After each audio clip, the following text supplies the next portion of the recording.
अस्सलाम वालेकुम दोस्तों, advocate Abbas Hussain legal eyes YouTube channel से आपकी खिदमत में हाजिर हूँ।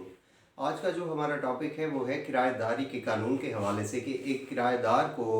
कौन कौन से जो कानूनी मामलात हैं उसका ख्याल रखना चाहिए, और जो मालिक मकान है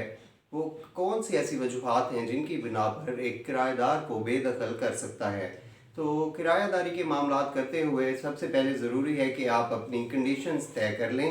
और कानून के मुताबिक जो है उनको तहरीर कर लें। और स्टैम्प ड्यूटी जो कानूनी तौर पर जो लगती है वो आप स्टाम्प पे जो है एग्रीमेंट टू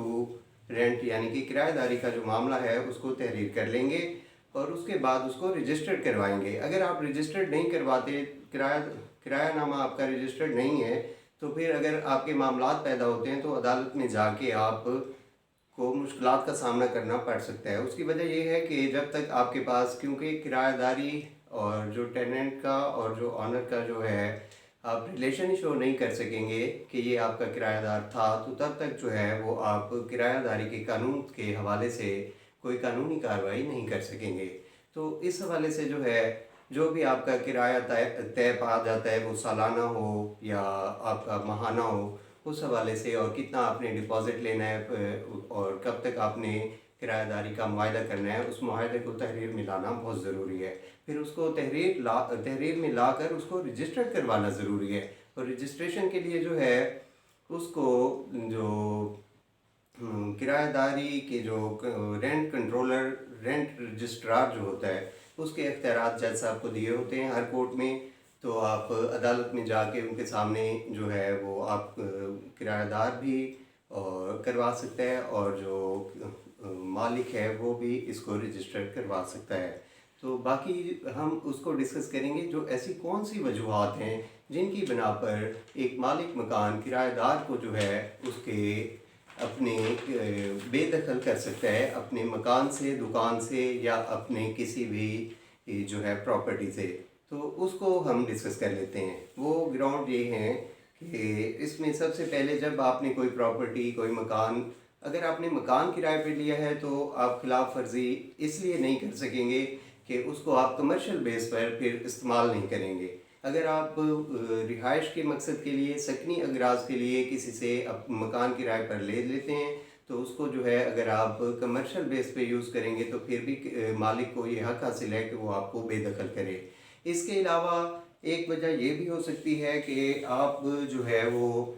टाइम पर किरायादार अगर किराया अदा नहीं करता तो मालिक को ये हक हासिल है कि वो उसको लीगल नोटिस भेज के तो 30 दिन तक की मोहलत दे सकते हैं उसको कि अगर आइंदा 30 यानी कि यकम से 10 तक अगर उसने किराया अदा करना था तो अगले 30 दिन तक इंतज़ार करके तो उसको बेदखल का दावा किया जा सकता है। इसके अलावा अगर खिलाफ वर्जी होती है मुआहदे की, तब भी अगर आपने टेनेंसी एग्रीमेंट जो किया था किराएदारी का, उसकी खिलाफ वर्जी किसी भी शिक की, अगर आपने कंडीशंस रखी हैं कि उसको जो है आप बिल टाइम पे अदा करेंगे, अगर गैस का, बिजली का बिल अगर आप टाइम पे अदा नहीं करते, तो उस हवाले से भी जो है मालिक को ये हक हासिल है कि वो किराएदार को बेदखल करे या उसको नोटिस दे। इसके अलावा मकान में किसी किस्म का कोई रद्द-ओ-बदल की अगर आपकी शर्त नहीं थी और उसको मालिक से जो है बग़ैर इजाज़त के अगर वो रद्द-ओ-बदल करे, तब भी जो है ये मालिक मकान को हक हासिल है कि उसको नोटिस देकर उसको बेदखल करे। और बाकी ये है कि किसी को भी